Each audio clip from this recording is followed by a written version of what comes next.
que é a situação seguinte, o pai, ele hoje pensa que o professor é que deve fazer tudo com o seu filho, educar, dar bons modos, gerar... Eu sou do tempo que eu tinha que estudar o SPB, Educação Moral e Silva, cantar o hino nacional em pé, lá na Vila Nova, lá em Londrina, antes de entrar na sala de aula. E meus pais me davam uma linha, me deram uma linha de vida. E hoje...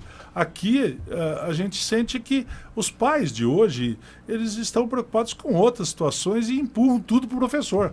Qual é a verdadeira função do professor, do ensinante, como o senhor às vezes diz? Muita gente confunde educação com escolarização. Educação é a formação de uma pessoa. Escolarização é um pedaço da educação. O que nós professoras e professores fazemos é escolarização. Outro dia, num debate, um pai me perguntava: professor, o que é que a família pode fazer para ajudar a escola na educação dos nossos filhos? E eu disse: olha, pai, há uma inversão na tua questão. Não é a família que ajuda a escola na educação dos teus filhos, é o contrário. É a escola que ajuda a tua família na educação dos teus filhos, fazendo escolarização. Você tem 1, 2 crianças, e os tem durante 24 horas por dia, espera até o fim da tua vida. Nós as temos 30, 40 numa sala de aula durante 4 horas. Se você supõe que tendo só 2, né, você tem dificuldade de fazer, imagine se nós, né, com um conjunto de crianças, conseguiríamos substituir o que é a tarefa da família. Por isso, assim como hoje tem o personal trainer, assim como tem o personal stylist, para ajudar a pessoa a se vestir, alguns acham que tem personal father e personal mother. Isto é, gente que substitui o pai e a mãe nisso. Não. A tarefa de educação dos filhos é da família em primeiro lugar e do poder público de forma secundária. A escola faz escolarização. Por isso, se a família não cumpre aquilo que ela precisa cumprir, a escola não dará conta. E não adianta entregar. Claro que também não adianta a escola dizer o que eu posso fazer. É preciso fazer uma parceria com as famílias, de modo a também formar os pais. Porque uma parcela dos pais está perdida. Ela não sabe o que tem. Ela vive uma situação de submissão com os filhos. Te dou um exemplo banal. Aliás, eu falava isso hoje num comentário na rádio, ao vivo em São Paulo, pelo telefone. Você imagine, quando eu era menino, e eu não estou querendo falar do passado para voltar a ele, mas ter algumas referências. Quando eu era menino, que eu chegava num restaurante, né, com o pai e a mãe, meu pai dizia assim: Mário, sente-se. Essa era a frase. E eu sentava. Qual é a frase hoje do pai e da mãe? Filhinho, onde você quer sentar? O que você quer comer?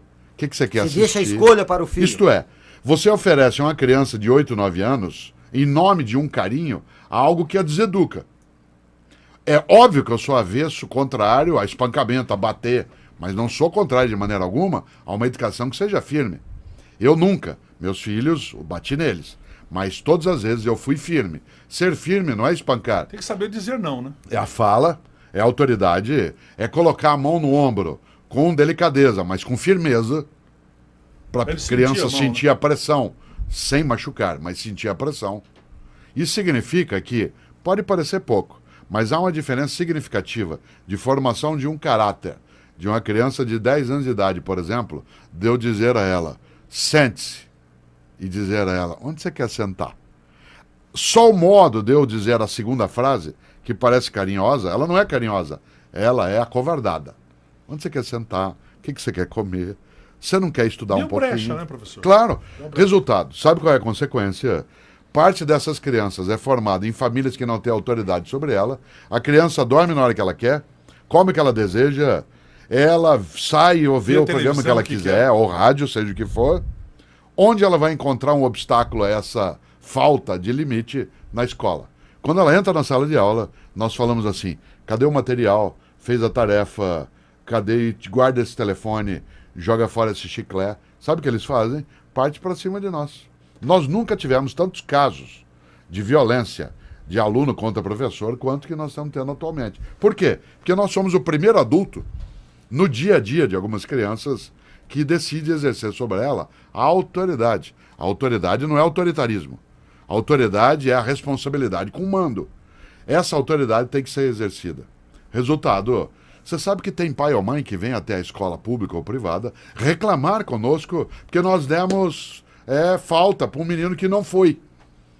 Aliás, a pergunta já me foi feita várias vezes na vida: o senhor reprova por falta? Eu falo: jamais. quem se reprova por falta é quem falta. O aluno. Eu só dou falta para quem falta. Sim. Como eu só dou falta para quem falta e quem faltou não fui eu nunca reprovei por falta. Tem pai ou mãe que vai lá e reclama que a gente dá tarefa pro aluno. Nós estamos formando, e isso precisa cuidado, nós estamos formando uma geração um pouco mais fraca, que não pega no serviço. Né? A gente está formando gente, como a gente diz no interior, que não pega no breu. Mas aí é proibido Não pega trabalhar no com campo. 14 anos. Eu comecei a trabalhar, meu primeiro registro em carteira foi com 14 anos. Eu tenho 35 anos de carteira assinada. Já 36. E com 14 anos eu já trabalhava, mas trabalhava desde os 9. Vendendo doce, entregando doce. É que é diferente. Por exemplo, a lei permite que você tenha o trabalho como menor aprendiz, e se há uma empresa familiar, que é o caso de muitos lugares no Paraná, em Santa Catarina, no Rio Grande, aí você tem autorização, desde que você não se ausente da escola. Isso. No teu caso, o trabalho não obrigatoriamente te impedia de ir à escola.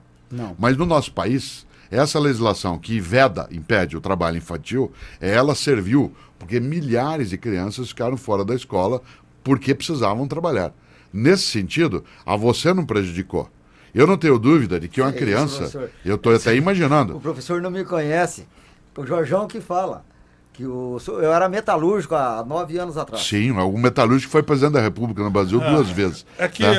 Às vezes, a pessoa sai da metalúrgica, mas a metalúrgica não Não sai sai da pessoa. Ainda bem, do ainda bem, porque a metalurgia é uma das áreas mais antigas e importantes da Professor, história. eu queria Professor, fazer... mas o que eu sempre ouço em relação a isso, por exemplo, é tipo assim, eu vou conversar com meus filhos e eu digo, olha, não é bem assim, meu pai me deu a primeira bicicleta, eu tinha lá 12 anos, meu primeiro carro foi assim, o meu... Ah, pai, mas no seu tempo era diferente. Então, O que é diferente? o no diferente não, no seu tempo teu pai era diferente. tempo? Meu pai é diferente. O que ele precisa pensar é que a frase assim, meu avô era diferente e meu pai está fraquejando. Claro. Professor, Isso aí. é uma pergunta que os pais se fazem quase que diariamente diante da falta de ética no nosso país e do crescimento também nas pessoas dessa falta de ética. O cara se coloca diante de uma triste realidade. Eu preciso ensinar para o meu filho ser ético, respeitar os limites.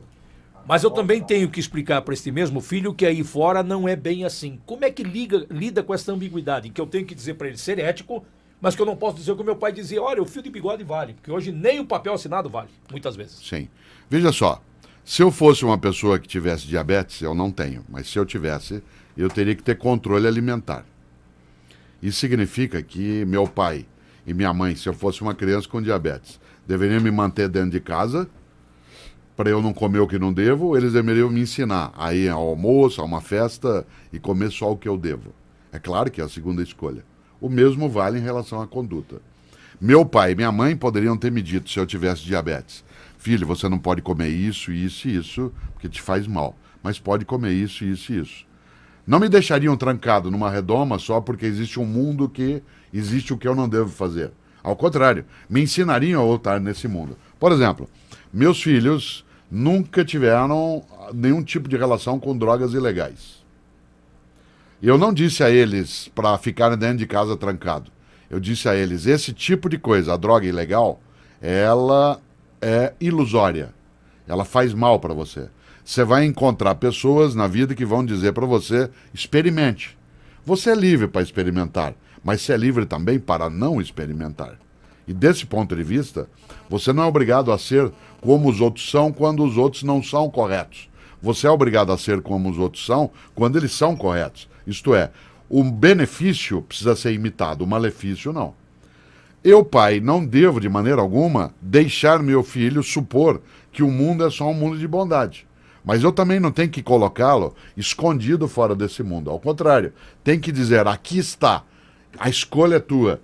Você pode escolher errado, mas não escolha. Porque se você escolher errado, isso fará mal a você e às pessoas que estão contigo.